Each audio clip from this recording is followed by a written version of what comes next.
안녕하세요. 지난 시간에 한국 문화를 어떻게 분류할 수 있을지, 어떻게 생각해 볼 수 있을지에 대해서 이야기해 봤고요. 그리고 어떤 내용으로 한국 문화를 교육하는지에 대해서도 이야기를 해 봤습니다.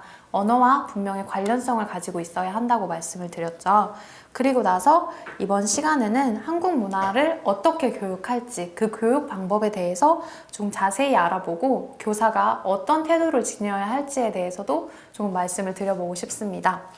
먼저 여러분들이 한국 문화를 교육한다고 하면 어떤 것을 생각하실지 좀 궁금하더라고요. 그래서 지금 고등학생인 제 동생한테 네가 한국 문화를 교육한다고 하면 어떤 내용으로 무엇을 가르칠지에 대해서 한번 물어봤는데 제 동생이 한 말이 요즘 K-팝이 한류로 유행을 하고 있으니까 유명한 K-팝 가수를 선정해서 그 가수가 얼만큼 인기 있는지 보여주고 그 가수가 어떤 노래를 부르는지 어떤 영상을 보여주는지 그런 걸 하나씩 설명을 해서 그러면 그 사람들이 좋아할 거라고 이야기를 하더라고요. 근데 제가 이 얘기를 듣고 굉장히 놀란 게 이게 과연 교육적인 가치가 있는지에 대해서 한 번도 생각해보지 않은 대답이라는 생각이 들더라고요.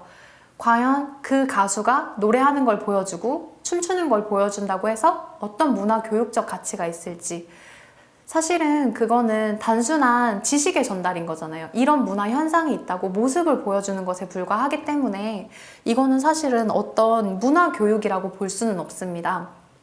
분명히 한류가 인기를 얻고 있는 것도 사실이고 한류를 보여주는 것이 다른 나라 사람들이 분명히 관심을 가지고 있는 부분이니까 동기를 유발할 수 있고 흥미를 유발할 수 있고 분명히 장점이 있는 것은 사실이지만 이거는 실제 수업 현장에서 교육적으로 가치가 있는 것은 아닙니다. 예를 들어서 여러분들이 영어 수업을 했을 때 영어 선생님이 팝송을 들려주시는 거는 그걸 듣고 해석을 해보고 어떻게 영어가 사용되는지를 보는 것뿐만 아니라 이 노래가 어떤 의미를 가지고 있는지까지 사실은 분명히 설명을 해주어야지 그 팝송을 배우는 가치가 있는 거잖아요. 단순히 영어를 배울 거라면 굳이 노래를 사용할 필요가 없는 거죠.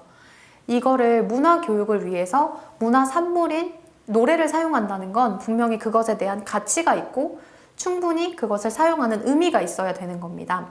그래서 여러분들이 문화 교육을 할 때 단순히 사람들이 좋아할 만한 작품을 보여준다? 사람들이 좋아하는 걸 보여준다는 건 문화 교육으로서 정말 의미가 있는지 한 번씩 생각을 해보셔야 됩니다.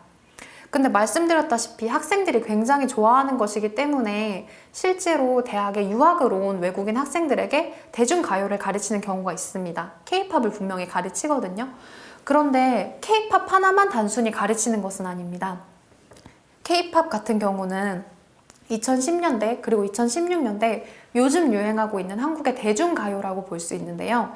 이걸 가르치기 위해서 K-팝이라는 것 하나만 가르치는 게 아니라 1970년대, 1980년대, 90년대, 2000년대 이렇게 쭉 이어져 오는 한국의 대중가요사를 설명했을 때 어떤 노래가 유행을 했고 어떤 가수가 유명해졌고 그런 식으로 하나씩 변화해가는 사회상과 연결을 시켰을 때 그때 사실은 이게 대중가요가 의미가 있게 학생들에게 교육적 가치 있는 것으로 다가올 수 있는 것이거든요.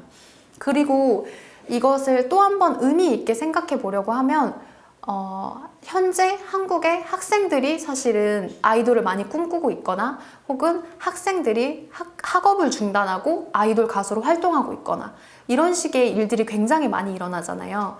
이런 사회상과 연결시켜서 K-팝을 설명했을 때 그때 사실은 교육적 가치를 찾을 수가 있습니다. 그래서 실제로 저는 예전에 K-팝에 대해서 이야기를 했었을 때 연습생 생활과 연결을 시켜서 학생들이 오전 수업만 하고 연습생 생활을 하러 가는 경우가 있다. 이거는 한국이 학생들을 가르칠 때 한 가지 예체능 계열을 하는 학생들이라면 다른 계열의 학생들과 달리 조금 다른 식으로 수업 과정을 밟고 있다. 이런 식으로 하나의 문화적인 현상으로 설명해 본 적이 있는데요. 이건 외국인 학생들과 비교를 했을 때 차이점을 보이는 것이기 때문입니다. 외국 같은 경우에는 연습생 생활이 존재하는지 여부는 확인할 수 없지만 모든 수업이 다 마치고 난 이후에 체육 수업을 들으러 간다든지 아니면 자신이 하는 다른 어떤 것들을 하러 가기 때문에 한국인들이 보여주는, 한국 학교에서 보여주는 수업을 오전만 마치고 가는 것은 한국의 특수한 문화라고 볼 수 있는 것이죠. 이렇게 연결해서 K-팝을 설명했을 때 이 K-팝은 문화적인 가치를 가지고 문화 현상을 설명할 수 있는 교육의 한 대상이 될 수 있는 겁니다. 그래서 여러분들이 생각하는 것보다, 아니 혹은 제 동생이 생각하는 것보다 문화교육은 생각보다 심도 있는 것이란 걸 한 번씩 주지해 주셨으면 좋겠어요. 한 번씩 생각해 보셨으면 좋겠는데, 여기서 제가 생각했던 건 제 동생이 문화교사로서의 태도를 충분히 인지하지 못했기 때문에 이런 생각을 했다고 느껴지더라고요. 문화교사 같은 경우는 갖추어야 할 특별한 태도가 있습니다. 왜냐하면 문화교사는 언어 간의 차이가 있는 것처럼 눈에 확 띄는 것이 아니라 문화 차이는 사실 속에 숨겨져 있는 부분이기 때문에 그 차이를 찾아내고 그 차이가 어떤 것인지 보여주는 건 가끔 어려운 일일 수도 있고 굉장히 조심스러워야 되는 부분이거든요. 그러니까 이런 태도가 어떤 것들이 있는지 하나씩 설명을 드리도록 하겠습니다.